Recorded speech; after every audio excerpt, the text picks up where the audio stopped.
ဒါကတော့တရုတ်နိုင်ငံဟာကျွန်တော်တို့နောက်ကနေအမိလိုက်နေတာမျိုးမဟုတ်ပဲအပြည့်အသက်ကြော်တက်သွားတဲ့အခြေအနေတစ်ခုပါ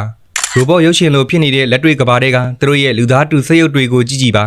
သူတို့ရဲ့အစီအစဉ်အရာ2035မဟုတ်ပဲ2025ခုနှစ်မှာတင်ဒီနည်းပညာကအသက်ဝင်လာတော့မှာပါဒီအချိန်မှာအမေရိကန်ပြည်ထောင်စုရဲ့အခြေအနေကတော့လမ်းဘေးကလူတွေကိုတောင်မှဖယ်ရှားပေးနိုင်စွမ်းမရှိသေးပါဘူးတမျိုးလုံးဒီပါတဲစခန်းတွေဖြစ်နေပြီးမိဘတွေဟာကြောင်းပို့လိုက်တဲ့သူတို့ရဲ့ကလေးတွေကိုအိမ်ပြန်ရောက်ပါမလားလို့စိုးရိမ်တကြီးဆူတောင်းနေရတဲ့ဘဝတွေဖြစ်ပါတယ်လွတ်တော်ထဲမှာလည်းအရေးမပါတဲ့စကားဝိုင်းတွေဘသူကဘယ်နေရာမှာထိုင်မလဲဆိုတဲ့ပေါက်လွတ်ပဲစားအငင်းပွားမှုတွေနဲ့ပဲအချိန်ကုန်နေကြပါတယ်နိုင်ငံရေးဗန်းပြထားတဲ့ပြဿနာတွေကြားတဲ့နေမိုးနေချိန်မှာတရုတ်နိုင်ငံရဲ့စက်ရုပ်တွေကတော့ fashion show ရှောက်လန်းပေါ်မှာလမ်းလျှောက်ပြနေပါပြီ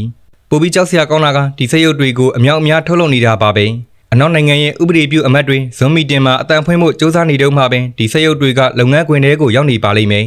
တီထွင်ဆန်းသစ်မှုဆိုတာအမေရိကန်ရဲ့အမှတ်အသားဖြစ်ခဲ့ပြီးကဘာကြီးကသူတို့ကိုအတူယူခဲ့တဲ့အချိန်တွေကိုမှတ်မိကြအောင်ပါအခုတော့အခြေအနေတွေကတုံ့ဆိုင်းနေကြပါပြီအမေရိကန်ကအကြက်အတဲဆိုင်နေပေမဲ့အနာဂတ်ကတော့ရက်တက်မနေပါဘူး